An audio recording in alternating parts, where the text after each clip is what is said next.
Hey everybody, this is Alan Gorman. I'm the chair of the Department of Management and Marketing at East Tennessee State University.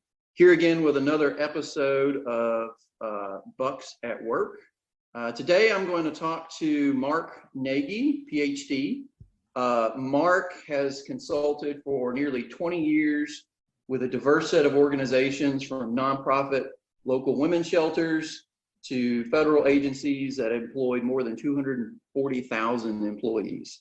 Mark has also consulted on a variety of organizational products, including developing and analyzing employee assessments, conducting training needs assessments, providing statistical consultation, implementing leadership development programs, and creating customized employee engagement surveys. He recently developed and validated a measure of team civility and has demonstrated the impact that civility has on both employees and employers in the workplace. And he's going to tell us a little bit about that today. Mark received his master's and doctoral degrees specializing in industrial organizational psychology from Louisiana State University. He taught at Radford University for 5 years before becoming the director of the Industrial Organizational Psychology Master of Arts graduate program at Xavier University in 2000, and he remains in that position till today. And I want to mention I was also at Radford University for a few years right after Mark left, so we have a connection there. So Mark, welcome to the program. I'm going to ask you a few questions here. So to begin with, why don't you tell us a little bit about yourself and your background?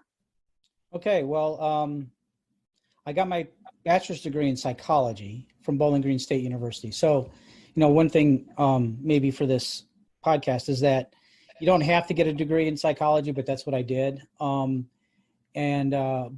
even when I was working on my bachelor's degree, I always wanted to go into IO. Once I learned about what IO psychology was, that's what I wanted to do. So I got my bachelor's in psychology, and like you mentioned in the intro, I went to Louisiana State University and got both my master's and my PhD from there. When I graduated, I was lucky enough to get a job at Radford University, teaching in their master's program, and I was there for 5 years, and then wasn't really looking to move. I really liked Radford, but there was an opening at Xavier University, and which is in Cincinnati, and I'm from Ohio.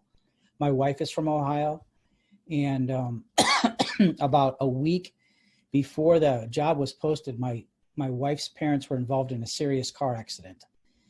The kind of accident you get at 3 o'clock in the morning and you're on the road by 4 o'clock in the morning. And the thought of being a little bit closer to home was appealing. And I always tell folks that I know, you might as well apply for a job. You never know if you'll get it, and you don't really need to make a decision until they offer it to you. So I applied for it, and then I was given an offer, and I still wasn't sure I wanted to take it because I liked Radford so much. But after speaking with my wife and thinking about some family things, we decided to go ahead and move to Cincinnati in the year 2000. So that's where I've been. It's a little bit about my background. Okay, excellent. Thank you. So you've been involved in consulting for a while now. Tell us about your career in human resources and organizational development consulting. Well, it started out for several years as just kind of answering a phone. Somebody knew somebody and they said, hey, you might want to talk to this person. So that's kind of how I started out. And that's a little bit of a reason why my background's a little bit varied, because I wasn't really intentional in terms of being a consultant, at least starting out. But that's what I did. And then after I did that for a little bit in Radford. And then when I moved to Cincinnati, we actually did a class project for an office of the Veterans Health Administration, and designed a 360 program for them. And I honestly was just in the room kind of thing. And somebody said, you're working on that employee satisfaction survey. Mark did his dissertation on employee satisfaction. You ought to talk to Mark. And I'm sitting there going, I'm in the room. Like they were talking like I wasn't there. But that was wonderful. I ended up being on a team that helped develop the nationwide employee engagement survey, as it became to be known, part of which was based on my dissertation work. And I was on a team for about 11 years developing and modifying the survey, and not only doing that, but doing the data analysis and the presentation of the results to about 140 hospitals across the country. So that was the 240,000 person agency that you mentioned. But again, I wasn't really like actively seeking it. It sort of kind of fell in my lap, and then once that kind of when I started, and it's not because of me, it was because of the director, but when I started consulting with them, they had 4 people in their office. When I left, they had 54. So a lot of the work that I did and a lot of work that our team did as part-time consultants ended up being taken over by full-time hires. So my time there came to an end, and kind of at the same time, my wife was doing some contracting work in doing Lean Six Sigma training and consultation with that as a contractor. And we just decided, hey, let's see if we can make a go of this. And we bought an office condo, and I've been maybe a bit more intentional about the consulting since then. Meaning I have a LinkedIn page, and and a web page. That's my intention. But because of that, a lot of the stuff that I did was sort of people calling me and asking me for help on various things. That's great. Tell me a little bit about, being a scholar practitioner, which we talk a lot about in the IO world. What's it like being both a consultant as well as an academic, and wearing really 2 hats at the same time? How do you deal with that? Alan, it's a dream. I mean, I know that sounds like I'm a geek, and maybe I am, but my goodness, I mean, IO is so applied, right? But yet it also has that scientist basis as well, that science basis as well. So a lot of the stuff that I do as a consultant, I bring into the classroom. I mean, a lot of it. And honestly, a lot of the things that we do in the classroom, a lot of the articles that we read, sometimes not even knowing I'm going to call in an article, but in conversations with various employers, something comes up that it might have been something we talked about last week. And and I kind of like pull that article that we read and apply it to the situation. So it literally is a reciprocal relationship that I think just becomes stronger and stronger, because the science informs the practice, and the practice informs the science and the teaching. So I hope I don't turn people off by, my God, what a geek, but it's wonderful to do that. I mean, it's so much, it makes the teaching so much more rich. The comments I've gotten the last 5 years on my teaching have been, I wish Mark would talk more about his consulting practice. And it's because I'm trying not to talk too much about it, but that's the biggest, if you will, the biggest desire that I'm getting, or the biggest change for my classes is folks want to hear more about that. So to me, it's not hard at all. In fact, it's a benefit to do both.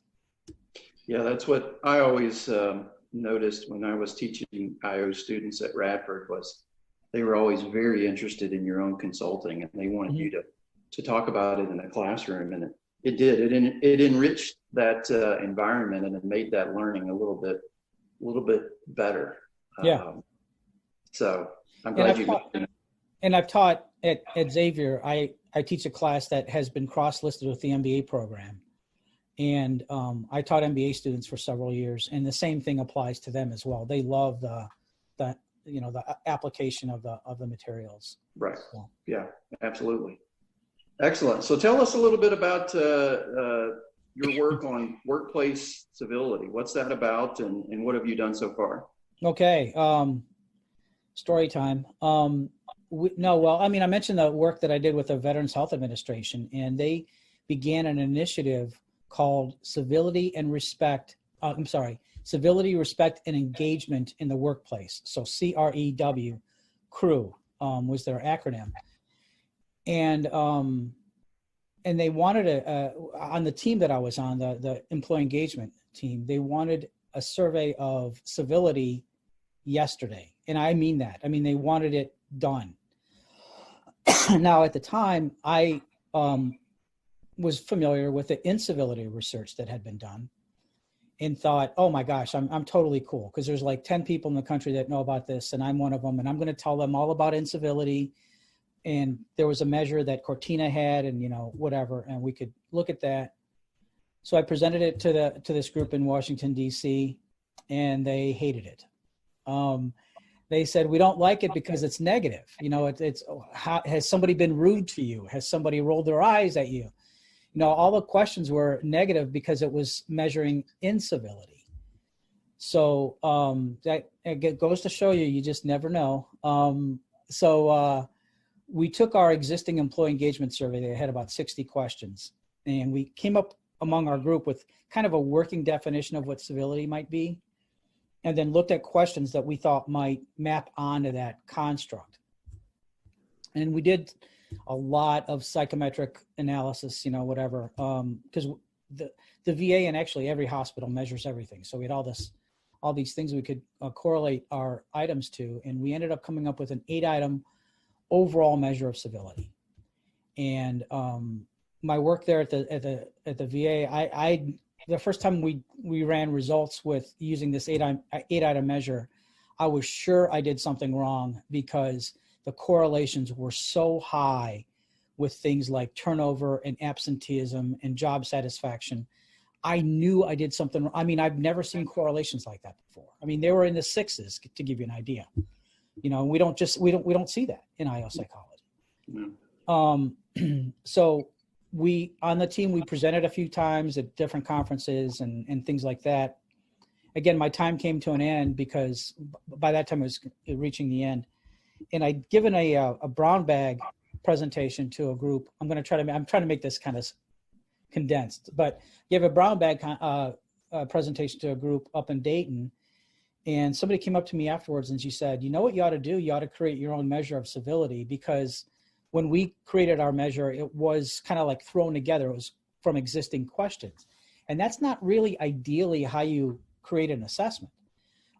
So I thought about that, and I thought, man, that person's right. So in some ways, I always say I had a whole lot of extra time on my hands, but I did have a little bit more time on my hands because I wasn't consulting for them anymore.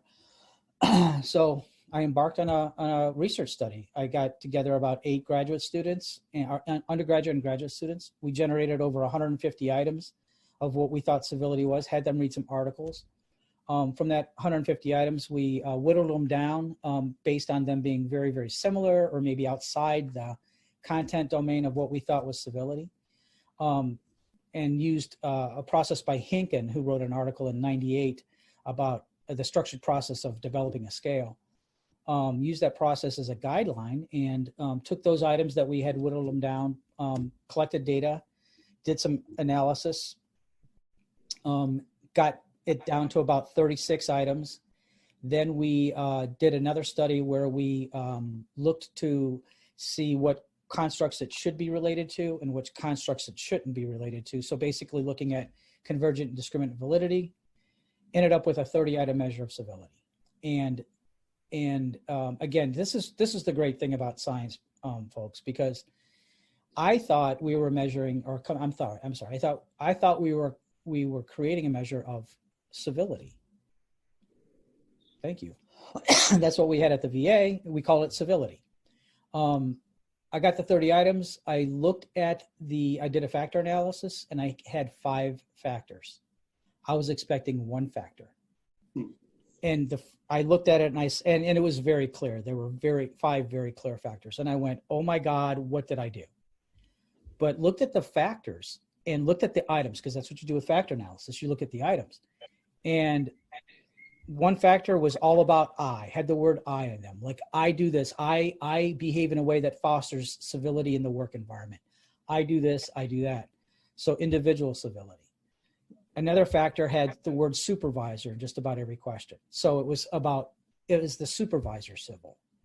Another factor had the word coworker or peer or some version of that in just about all the items. So there was a coworker dimension.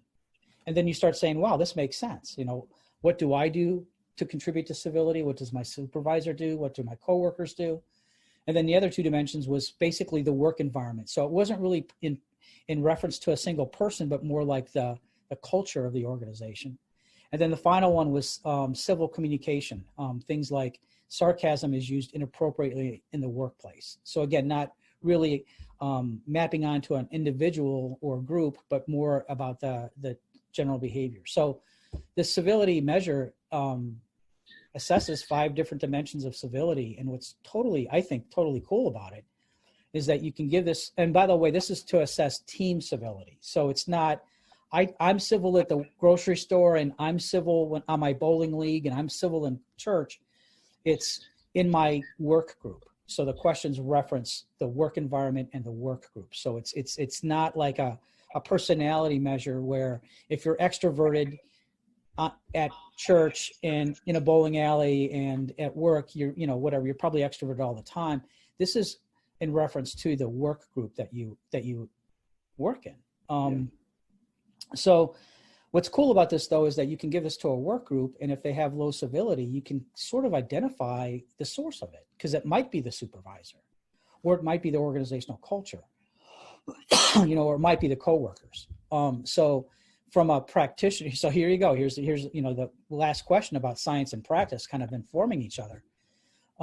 This was done scientifically, but it's a great practitioner instrument, I think, because you give this to a group and you're not just trying to fix civility, but you're identifying the source of the low civility, and then you can be more targeted in your approach.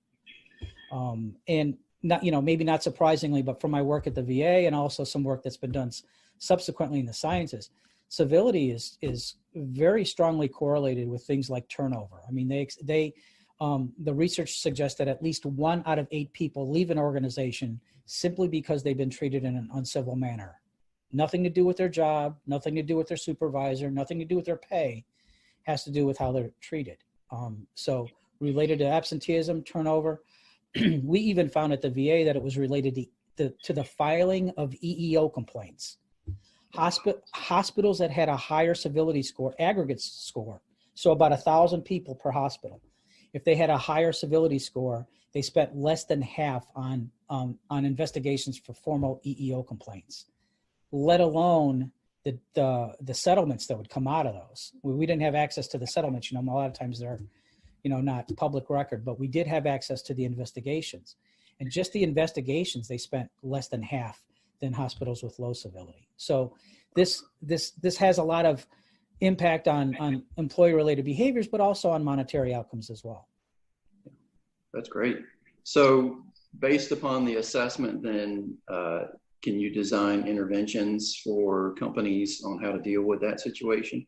Yeah, absolutely. I mean, if it's an individual, like a supervisor, our recommendation would be that you get that person coaching. For whatever reason, but certainly individual coaching would be appropriate there. If it's among coworkers, then that's more of a team issue.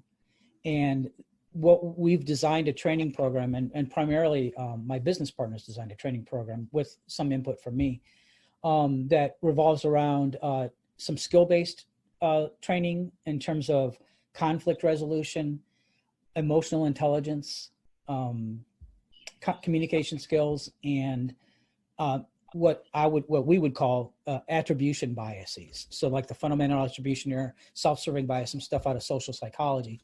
But we have some awareness, some skill building in that training, as well as facilitation. Because what we found is that, and this also was done at the VA, but when you get a team together, a lot of times the team members don't understand or appreciate what other people's role is on that team. Understanding what their role is very, very important. And also through that, you identified a shared purpose or shared goal that everyone's working towards, and you understand then what everyone's contribution is to that. So whenever there is some sort of issue or conflict or what have you, it's easier to understand what that person is going through. If you're waiting for a report, now you understand why that person might be a little bit late with that report, because they may be waiting on somebody outside of our team, for example. So it enhances understanding among team workers. And again, that's part of the training that we have, which is again part facilitation, and really in some ways it's just communication, but it's grounded in understanding others' roles, understanding what your role is. So, Alan, we might end up doing a job analysis if people don't understand clearly what their roles are. We might start with there and look for gaps and overlaps among the team members. So there is some, there's like layers to this training, but the training is determined by the assessment results. Because if the team is okay, you don't need to do that kind of training. It may be just a supervisor. Right. So yeah, I'm finishing up teaching a class right now on training and development, and that's one of the things I'm sure as you've heard is a lot of companies think it's all about training. We'll fix everything by training everybody, and it's like, wait a minute, that's not always the issue. Yeah, it's not. Yeah, you're right. Yep. So, what do you love most about your career in consulting? What's that one thing that gets you going? I think everyone gets into this area, consulting, psychology, management.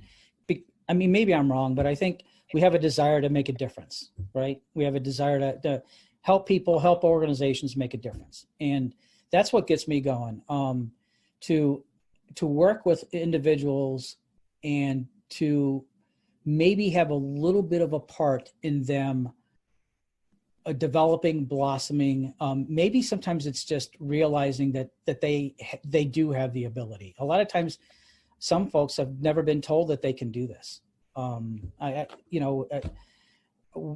We did a leadership development program for a company a couple years ago, and I remember meeting this guy for the first time, and he was never asked, "What do you think about this?" And you could literally see his body language change because somebody actually wanted to know his opinion on how to improve things. Yeah. My gosh. I mean, I'm sorry, but if you don't get a charge out of that, that's fantastic. So that's what I love about consulting. I mean, I love teaching, but one thing I think maybe that consulting trumps teaching is that I get more of that immediate feedback. And right.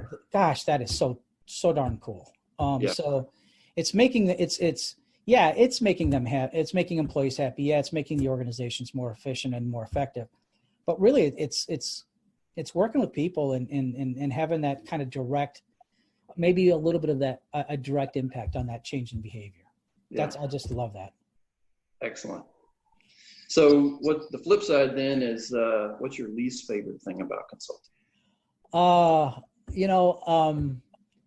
I don't know. I like to think of myself as a realist and not like an optimist, and I'm sure, Alan, this happens to you all the time too, but you get a call and you meet with somebody, either, they come to your office or you go to their office, or maybe you meet for lunch or whatever. And you really seem to like, man, this is going to be cool. This is going to be a great project. And then it fizzles, it never gets off the ground. And it's almost like that Lucy with the football and is asking Charlie Brown to kick it. Now the good thing is that doesn't happen all the time, but it does happen.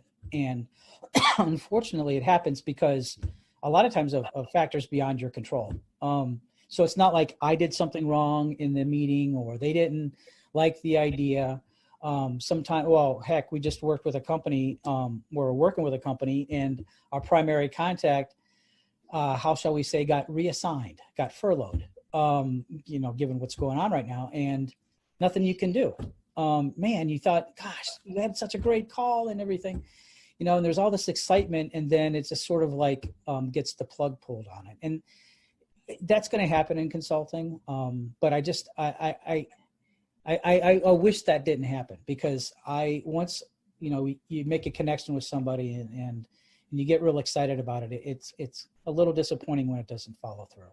And again, the thing that really is terrible is it has nothing to do with you. And sometimes it has nothing to do with the primary contact. It's just sort of extraneous factors But that's, we encounter that in the classroom, because every class I teach, we try to do a real world project for a company or an entity. And we were getting ready to do a training project with a local organization here. And unfortunately, the young lady that was our contact she was tragically killed in a car accident. Oh my goodness. Oh. And, there was nothing we could do for, that project. And so, I had to back up and punt. And I told the students, this is something that you encounter out there in the business world as things change, people change, budgets change. You got to deal with it and move on. And so, that was obviously a very extreme, tragic event that happened. But, it's an example of, this kind of work. So, yeah. Yep.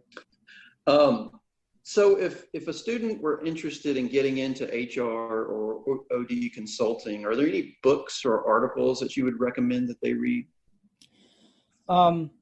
Yeah. I'm going to hold, and I'm not a paid endorser. Okay. I wish I was actually.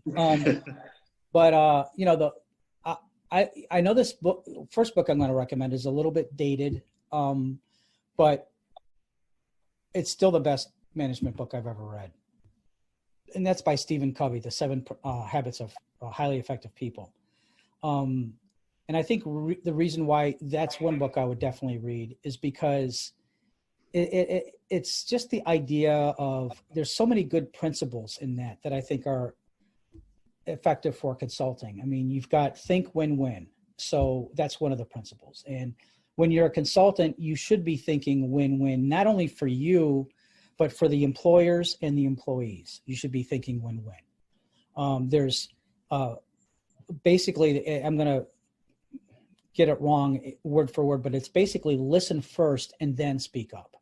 So that also, oh my gosh, as a consultant, that's what you have to do. You can't go into a meeting with your ideas of what you want to present. You have to listen first and then react to what they say, not the other way around. So that's just, I'll just stay with those two for now, but they're all 7 of them are fantastic principles. Yes, for highly effective people, but I think for highly effective consultants. And I know that it's, my gosh, about 30 years old now. But it's still to this day, I think if you apply it to consulting and HR and OD, that it's the best. Those principles are very, very applicable. Another book, and then actually a series of books, I'm going to hold this up. This is a great book, $1 Million Consulting by a guy named Alan Weiss. And just to give you, he's written a lot of books. What's cool about this is he's an organizational psychologist. So, well, that's what he calls himself. He's an IO psychologist. So, he's kind of like from our ilk. So it's not like some finance person that's writing how to do consulting. It's somebody from us. And he's written a book. He's written about 20 books, but one of the books is Building a Consulting Practice. He starts with things like, should you get an office? Should you not get an office? If you get a printer, get a all-in-one printer. Don't get like a printer and a fax machine and a scanner. Things like, ground up stuff. And if you want to go, certainly in consulting, that's a great book. Everything, and also, should you be? These are the questions that we don't, with all due respect, usually teach in school. Should you be a Type S, a Type C, an LLC? How should you go about a sole proprietor? How should you set it up? Things like that. So that's a great book to get you started in the consulting. And this title is hilarious because it's called $1 Million Consulting because, there's a ceiling for most consultants that they can only make $300,000 a year. Isn't that terrible? Who can live on 300? I'm being sarcastic. I know, right? Who can live on $300,000? So this book will help you get to $1 million a year. But it's great because the 250 to 300,000 range comes from an hourly rate, and what Alan Weiss says is we should charge based on our value, not based on an hourly rate. Because if you charge about $250 an hour and you multiply that by 40 hours a week times 52, that's where you get between 250 and 300. But if you charge based on the value that you bring to an organization, you can break through that 300,000 ceiling. And I'm not telling you to do that necessarily to get into consulting for the money, but I think the idea that, again, we are consulting to bring value to an organization, that's the if you will, the mentality we should have when we go into organizations, that we can bring value to them. I completely agree. And I read that book by Weiss a long time ago when I first got into consulting, and I still refer back to it because there's so much good information in there. There is. And that was not planned, by the way, right? I mean, we didn't talk about that before. Yeah, no, we didn't plan that at all. And one thing I do want to piggyback on that you just mentioned was, and I see too many young consultants get sucked into this, is they find whatever assessment or tool they like or prefer, and they go around to organizations like it's a hammer and try and use that hammer everywhere they go, regardless if it's needed or not. And what that does is it creates a really bad image of a consultant as somebody who's just a salesperson. They're trying to sell their assessment or whatever it is, when the reality is, like you said, we should be there to help that organization and help that organization improve their value. So I warn my MBA students and other students, don't get out there and start just selling whatever the latest and greatest thing is. Ask the organization what their issues are and then listen to them, and then design interventions based around what they're telling you. Yeah. Yep. So, excellent. So if one of my students is interested in a career in consulting, what is something they could be doing right now to prepare? Again, I certainly would read that other Weiss book. This book is that $1 Million Consulting is like after you kind of have established yourself a little bit, but certainly in the beginning, the questions of like LLC versus type S versus type C, sole proprietorship. So there's a lot of finance stuff. And I know that getting an MBA, they may get some of that. They may get maybe even a lot of it, but I would certainly be well-versed in that. The idea of marketing yourself, depending on what they major in, may or may not be information that's readily available. And again, and I'm telling you that, and as I said in the beginning of this, I never really marketed myself. I mean, I just kind of like answered the phone. But actually that's the best kind of consulting, is the word of mouth. And I would learn some of those, if you will, amino acids of consulting, what kind of company you want to be, what's involved with that. But then after that, I would really think about how you want to position yourself, in the marketplace. Do you want to be known as someone that primarily is a kind of a jack of all trades? Do you want to be primarily known as a leadership person or a talent management person or a comp and benefits person, an assessment person? But think about that also. So get some of the building blocks in consulting, and then think about what areas you want to either specialize in or generalize in. And to me, there's advantages and disadvantages to both. But at the end of the day, I think you have to follow your passion. And some people might get bored just doing leadership, for example. That's not a bad thing. That means that their passion is more than just leadership. So be a generalist. On the other hand, if your passion is talent management, then don't make yourself be a leadership expert. Go into talent management. I mean, honestly, if you follow your passion, that's going to come out when you're dealing with potential clients. All of consulting, and I know, Alan, you know this, it's really all about relationships. And at the core of having a good relationship is being authentic. I mean, you can't maintain a relationship for very long if you're not authentic. So start with identifying your passions, be authentic, because that is going to filter into your relationship building, which is then going to filter into your consulting practice. Great advice. I could not agree more.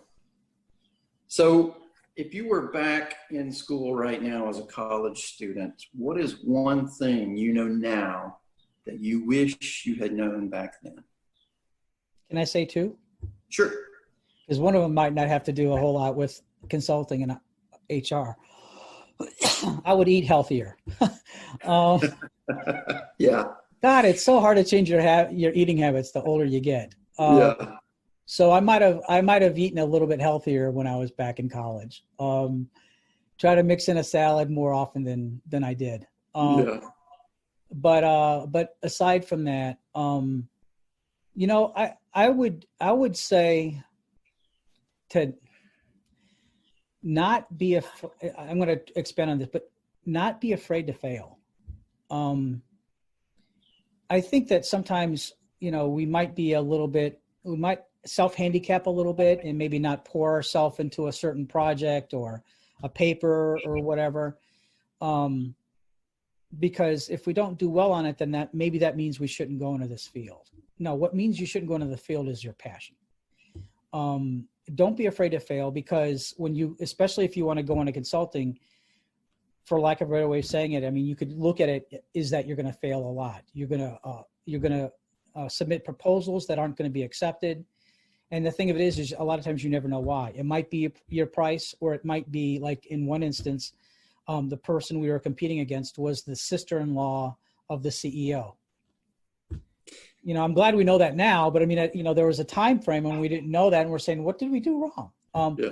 So, there's a ESPN documentary now on Michael Jordan, the Last Dance, and one of the things that I've always admired about Michael Jordan is he was never afraid to fail. He was never afraid to take the last shot in the game. You know, and I know I'm going back for some of the people that might be looking at this. You know, he played basketball before the 21st century, but you know, he was never afraid to fail. I mean, he walked away from basketball and tried to be a Major League Baseball player, and he wasn't afraid to fail. So I would just simply say, believe in yourself. I wish I would have believed in myself more, but even more importantly than that, I wish I wouldn't have been afraid to fail. There's nothing wrong with that. If you give your best, there's nothing wrong with that at all. Absolutely. Absolutely. Great advice. Thank you. Sure. And last question, what are you most proud of in your career? Wow.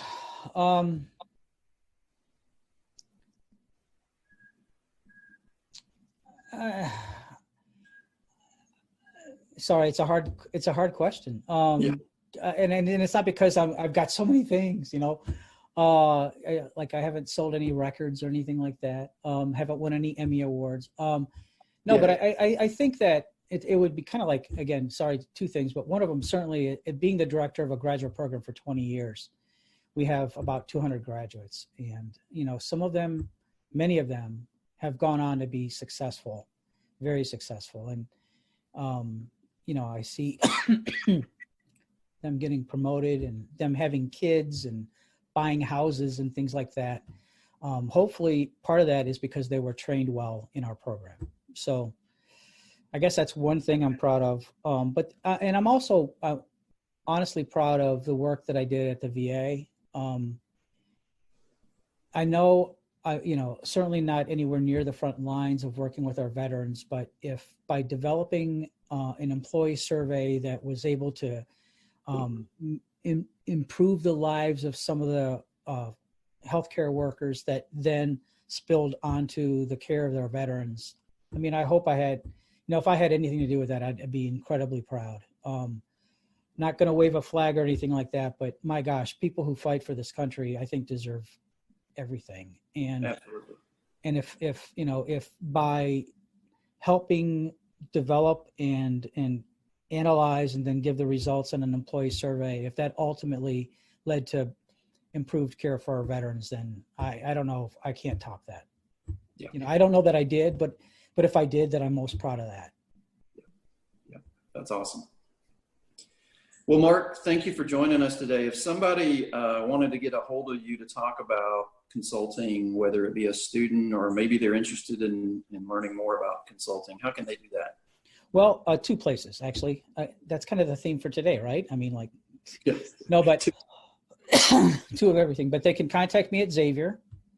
My email address, can I say it out, is? Yeah, please do. My last name, Nagy, M as in Mark, S as in Steven. So it's Nagy, MS, at xavier.edu. Or they can contact me at our consulting firm, which is Mark, M-A-R-K, at, and do I have a card somewhere? Mark at marcusmgmt.com. So it's marcusmgmt.com. Either of those places, you can email me and I'll get back to you, in touch with you as soon as I can. Excellent. Excellent. Well, thank you for sharing your time with us today, Mark. I really appreciate it. And Sure. If there's ever anything we can do for you all, please let us know. I will. And Alan, good luck to you all. And Alan followed me at Radford, and I felt, as I said in the beginning, I was a little bit ambivalent about leaving. And I didn't know Alan before he started there, so I got to be honest about that. But we met at a PSYOP. I think it was maybe the first PSYOP. And after I met him, I was like, okay, I don't feel guilty about leaving anymore. I knew I left it in good hands. So. Thank you. Thank you. Yeah, speaking of PSYOP, we should be there right now. I know. Isn't that crazy? Yeah, I know.